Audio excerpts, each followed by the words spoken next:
Question V is equal to 30,000 minus 3,750, where V is book value of machine, the value of machine,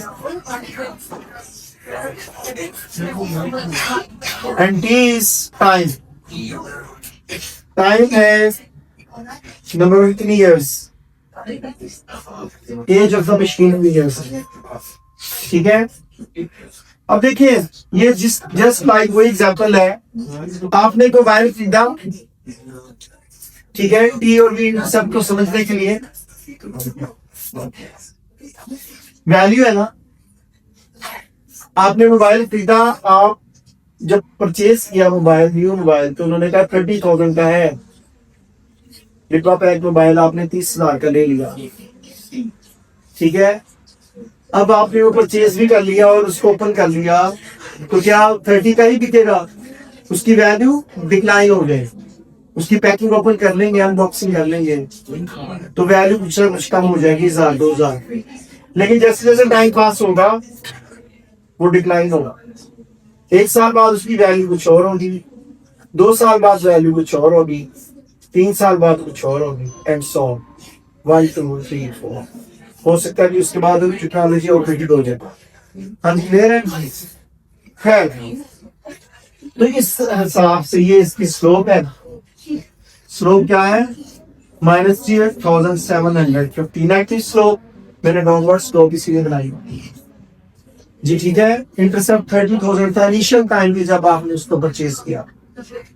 अब इसका मतलब है कि हर साल एवरी ईयर उसकी वैल्यू कितनी डिक्लाइन कर रही है? 3,750। ठीक है, यही इसकी इंटरप्रिटेशन है। इसी को लिखना आपने कि every year the value of the machine decline 3,750 rupees. क्या लिखेंगे? Every year the value of machine decline 3,750। ये आपने स्लोप को आइडेंटिफाई किया और उसकी इंटरप्रिटेशन भी की। इसमें कोई मसला तो नहीं है, ठीक है। अब हम करते हैं जी वी इंटरसेप्ट। अब वी इंटरसेप्ट क्या होगा?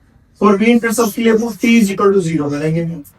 जब T 0 किया तो वी कितना है? 30,000। वही बात है, ठीक है।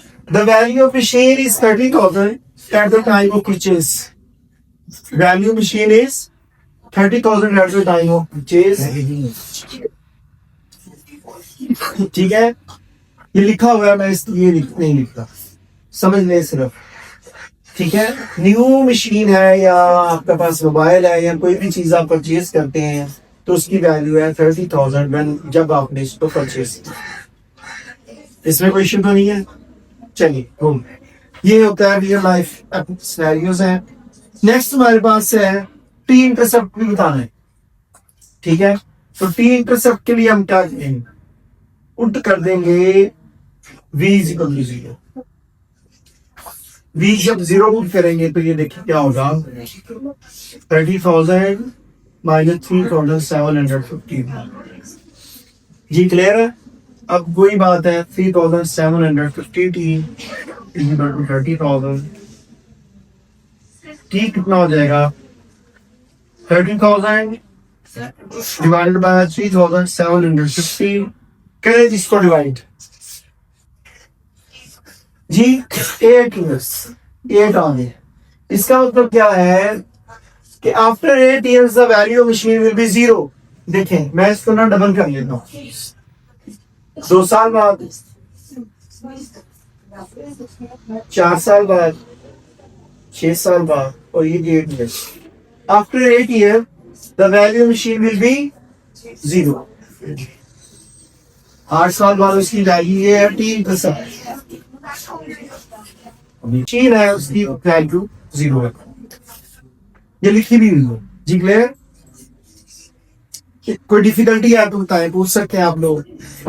कोई हाई फाई मैथ नहीं है, ठीक है। हम उस तरह का मैथ नहीं पढ़ रहे थे, लंबी लंबी एक्सप्रेशंस, इक्वेशंस आपको सॉल्व करनी पड़ेगी।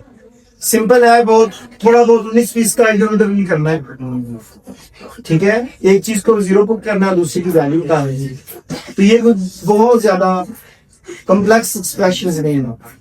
हम मेथड्स तो नहीं पढ़ रहे, हम थोड़ा सा मेथड डिस्कस करते हैं, मोर एप्लीकेशन फोकस है, ठीक है। वर्ड्स प्रॉब्लम जिसको आप कहते हैं, ठीक, रियल लाइफ सिनेरियोस के साथ। नहीं जी, नेक्स्ट